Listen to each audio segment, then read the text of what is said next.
Hey everyone, welcome to a Building Shadesztown episode. What do you guys say we get this chemical plant operational this episode? I think that's a good idea. So I've already sectioned off kind of an area where we are going to put the memory circuit for the ingredients for every single potion over here. So I need to dig that. Whoops, didn't mean to jump. Ooh, I got some levels to burn. I should have enchanted a little while ago. But I need to dig down, clear down to bedrock in this square right here. So let me do that, and I will see you when I'm done. Alright, guys, and ladies and gentlemen, I should say. Got that dug. Now, it has been several days. I've had a bad cold, flu, something. And so I've done quite a bit of work off camera, just have not been able to record. My voice was shot and just too miserable to really worry about recording. So let me show you a little bit of the work I've done. Obviously we dug the hole. This is, I went clear down to bedrock. We probably didn't need to go that deep, but I kind of wanted to emphasize how deep the hole was. And then this blue stuff down here on the bottom, this is all new. And the blue stuff is how I route the minecart to the appropriate chest. Let me jump up and show you. Okay, so as you see up here, the minecart will pass every single one of these chests. Excuse me. But this chest, I think it's empty. It's not empty, but this hopper, let's see, we can get it right there, shows that it needs to be filled. So right now, that piston isn't extended, and so right now the chest is considered full. But I can either take the potions out or program it to need more items, which we'll just program it. And now that piston is extended right there. So now this will be the next chest to receive the new potion. So if we come down here, now you see that's down. When the clock sends a signal to detect which one to fill, now as you see, this minecart travels boop into this chest. Okay, so it's routed to the chest. It's the only one that routes, none of the other ones activate. And then let's go over here. Oh, and if you notice, I changed this. I wanted a little more access. I wanted to be able to kind of look down. I don't have enough glass right now to fill this in, but you'll be able to stand above and look down there. So I haven't finished connecting everything, so I have to do it manually. But when the signal identifies that it needs a potion, the minecart will go like I showed you last time, and will automatically pick up everything that it needs to pick up, and it dumps its stuff, and then we'll come back over here and return to its position. So now hopefully I can get over there fast enough. So it's brewing right now, and when it's done brewing that potion, it will fill all 3 bottles into that minecart, and that minecart will come around, follow that path, and come up here. Now as you see, this one has switched to be routed to dump into this chest. And don't mind the name, I don't even know what potion's brewing right now. But it'll come around, dump into this chest, and as it does dump into this chest, that blue circuit down there will reset, and the track will then turn that way. See, watch. Right there, it turns. That finishes dumping and sends the minecart off, and that minecart will go the whole way. Not ideal, but I ran out of room. In fact, I was starting to get scared I couldn't even get this to work, but it works. So then the minecart travels all the way back, and if I get it in time, comes back and stops right there and waits for the next signal, or the next potions. So to do that, I actually had to move this track up one. I used to be able to walk on it, and now it's just one below this glass, so you can't walk on it. But that just does away with mob spawning up here too. I haven't had a problem with mobs. I've added a lot of light too.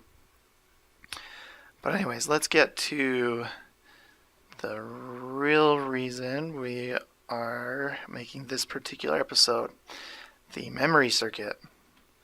So for the memory circuit,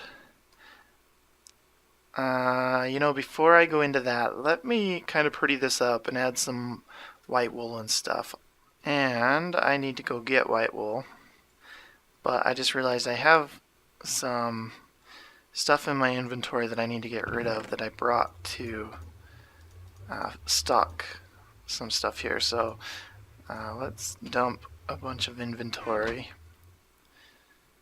And let's go get some white wool. Okay, drop off our horse. Oh, I should tell you while I'm here at the zombie farm, I actually had to repair that pickaxe. That was the one that was titled Almost Perfect, that had efficiency 4. I had to repair it twice, and every time I need to repair a pickaxe that's not perfect, I enchant a new one. Any tool really, and I enchant a new one and see if it comes out better or if it comes out that I can combine them. And fortunately, the one I enchanted, I could combine. It also had efficiency 4. So I combined them and got the perfect pickaxe, which really sped up that digging process. But let's go in here and let's see how the new wool farm system, we might need another shear. That one's pretty, whoa, wonder how that got in there. But so right now we have the normal white, which we moved down there, so it should take us clear to the end. And then we have the 2 overflow bins, or not overflow, but bulk bins. Both of those should be white. So let's see how much wool we get from this now. Sorry about the lag. I'm only getting like 10 frames a second right now. These sheep really slow us down in here. But let's harvest this. This is the normal one. I usually get about a stack per row. Not row, but a stack per cove, I guess I could say. But it does not look like I'm getting anywhere near that this time, huh? So I got 48 there.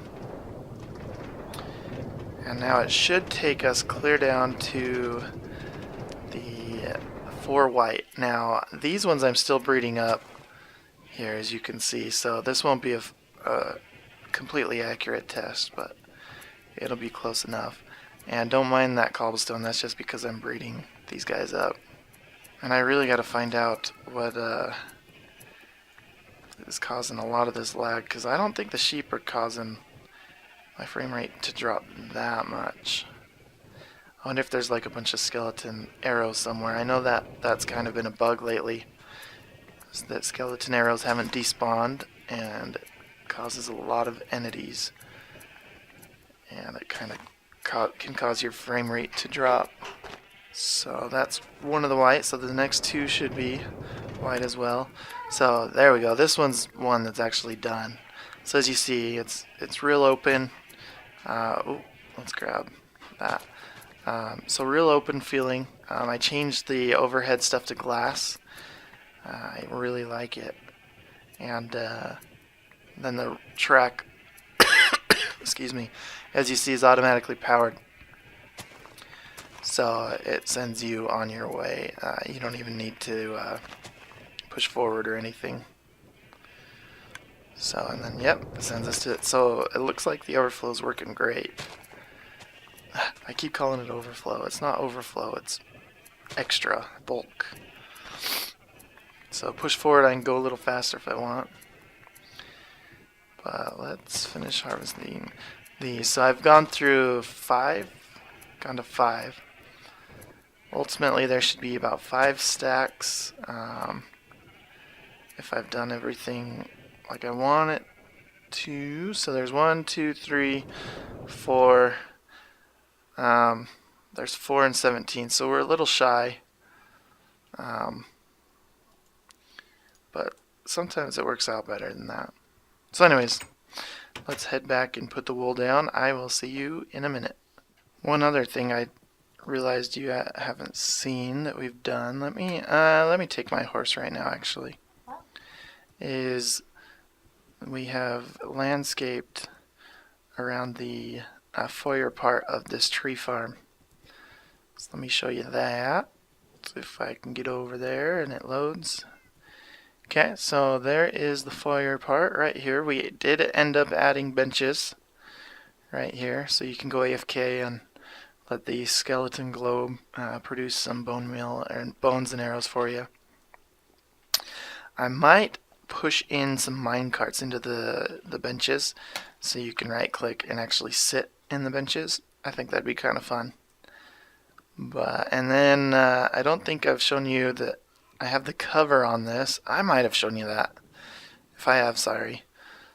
But I still want to build a kind of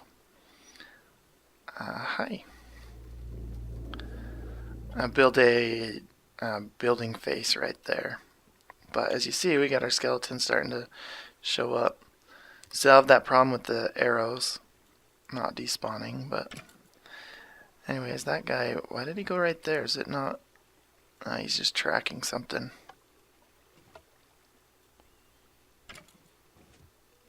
But so anyways, that's this area. I think it looks pretty darn good. Definitely more colorful.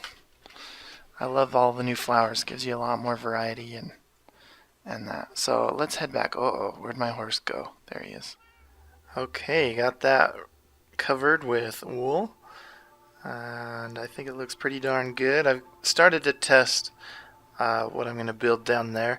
You'll also notice I added a little through tunnel to let you see part of the gold farm. I just felt like I wanted to accent the gold farm a little bit, let people know it was here. Also, I moved this over 2 blocks, so now it is centered on this hallway. I gotta move that. So it looks a little bit off center right now. I don't know. I might move it over 1. The only issue I had is I'm thinking about placing a a window right here so you can see into the witch farm. Let me show you. Something like that. Probably put a border around it or something. The reason I'm thinking about putting a window there, I'm doing away with this room. Well, I'm changing it. There's not going to be a window right here. The window is actually excuse me. This room is actually going to be a staircase down to that level down there. So you can go down, and then I'll have another ladder going down that will let you program each of the potions in the memory circuit right there. So I really think a window right here is the touch that I want. What else do I need to show you? Right here, that platform I hollowed out. The wall used to go all the way up and flattened it out. Those chests are just overflow from the very end of the sorting system. So this is all stuff that hasn't been sorted or has made it through the sorting system in its entirety, something like that. But so instead of leave all this here, obviously, I'm going to have that come over, and I'll put a little minecart station here that will fill a chest minecart. And when the chest gets so full, half full, full all the way, I don't know. But every now and then it'll send the chest off, and the chest will go and dump the stuff over at the explosives plant so that the gunpowder can get taken off. And any sand that ends up here too will be sorted out at the explosives plant. And then from there, it will make it, the explosives plant will send it off to the recycling plant where it can be sorted through if you want, to save any items. And then if you don't, you can just hurry and hit a button, and then they'll all get destroyed. But anyways, in here, let me show you what I did, if I can remember, right there. So this is all flat. I didn't want mob spawning, so I just added some carpets, as you saw, with glowstone. I think I have 3 of them. There's one there. I think there's one right here. and then one like right there. But you only see the one, I don't want to go in that way, but you only see the one part of one of the called portals. So you don't see them all, but it accents it enough, I think. It looks pretty good. So I need a whole bunch of wool so I can get started on this thing. Let me... do I have... Let me grab some stuff so I can show you what I'm gonna do. Okay, and let's see if I can get down there quickly. That should be high enough that I won't drown. This is when I really need a ender farm so I can get ender portals. Okay, so here we are at the bottom. The fog's kind of not letting me see up there, but the portal is on this wall right here, and the rest of the chemical plant redstone's over here. So let me show you kind of what's gonna go on. Basically, we will build a circuit that has a tower, basically just a torch tower that goes up like this, you know, back and forth and back and forth. Okay, and that'll go all the way up, and at each one of these sections, let me show you right here, at each one of these, this block is unpowered, but if it gets powered, it will change the state of the torch tower the whole way up, right? So I'm going to come in with a repeater right here like this. Okay, and oh, I didn't grab everything I needed. Darn it. Okay, went and got those. So let's see. When a particular potion needs to be brewed, there's going to be multiple layers of repeaters going in. Let me show you. We'll put a repeater right there, or a block right there, and a repeater right there. So what that does, if you power this one, in fact, let me just click this, and I don't have a lamp. That's a bummer. So if you power this one, that torch turns off, right? And we unpower that, it turns back on. But then if you also power this one, it turns off. So this will go all the way up, and the output torch up there will be connected to one specific ingredient, and this will be tiled next to each other. So there'll be another setup right here like this, basically the exact same thing all the way up. Okay, and then let's throw a repeater on, and let's do one more. So there's going to be 14 of these total because there's 14 options. One of them we're not going to use, but there's 14 options up there of ingredients. Okay, so we'll go like that. Oh, and then we need a repeater right there and a repeater right there. Okay, so when we need one specific ingredient, there will be a redstone line up here. If I can get it lit up, something like this. And man, I'm gonna need ladders. I had to build my way out to get that stuff, but so there's gonna be a line there, and that line will turn on. Do I have stuff to make a lever? I do. Okay. In fact, let's make 2 of them so I can show you both.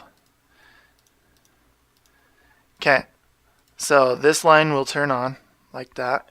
Actually, let's put it right here. That's where I meant to put it anyway. So the line will turn on, and let's show you. Let's say that this first ingredient is gunpowder, or let's say we're making a regen potion, splash regen potion. And let's say this one is gas tier, that ingredient, and then this one right here is gunpowder. So if we want a regen splash, we put a piston right here and right there, and then we place on those pistons, you'll have redstone blocks. So now when it's calling for that particular potion, this line will be powered, and as you see up here, the output line will turn on and off the appropriate ingredients up above to get that particular potion. Okay, pretty simple. And then let's build a little ramp up.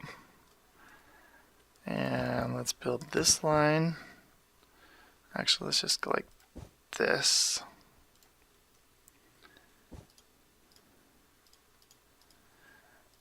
And this line will be going that whole distance. Like so. Whoops.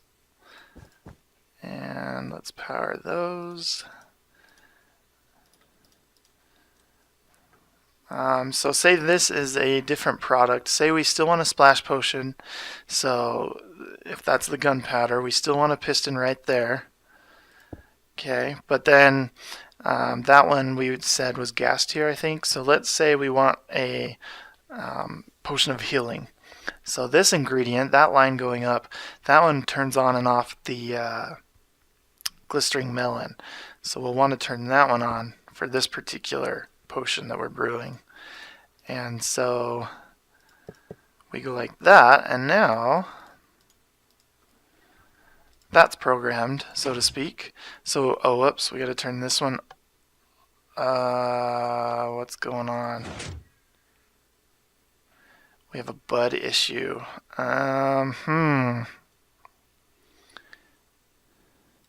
So if that one's off, turn that one on, and that one, that is powering that. Oh, okay, that's the problem.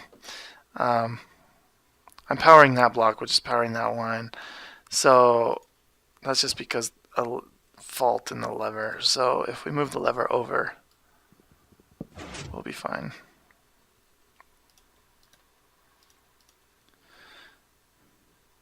So we'll put the lever here. So now that one turns on and this one's not on. And so as you notice, the appropriate ingredients for that line will be turned on.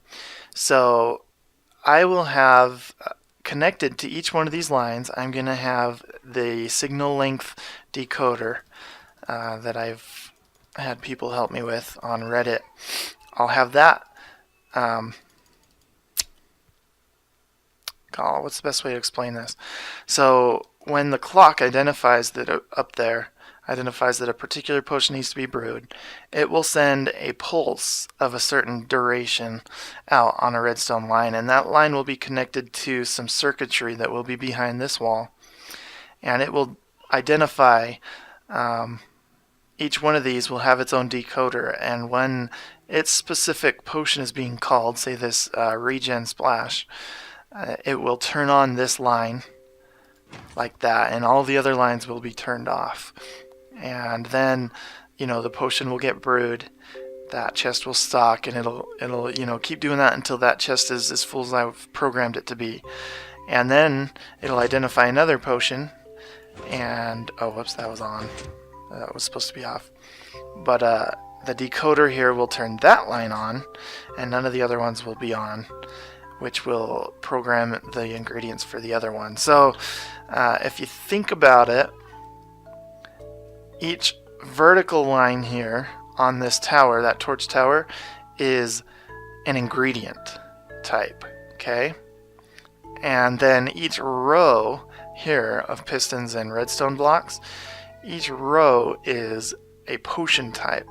And so when I turn on a row, the potion type that's programmed in based on where the pistons are will turn on the appropriate ingredients. So only one of these rows will be on at a time. Otherwise, obviously, you'll get funky potions up there that won't brew. But when this, turns on, it'll brew the right ingredient. Now, we're plenty far into this episode. It's been too long.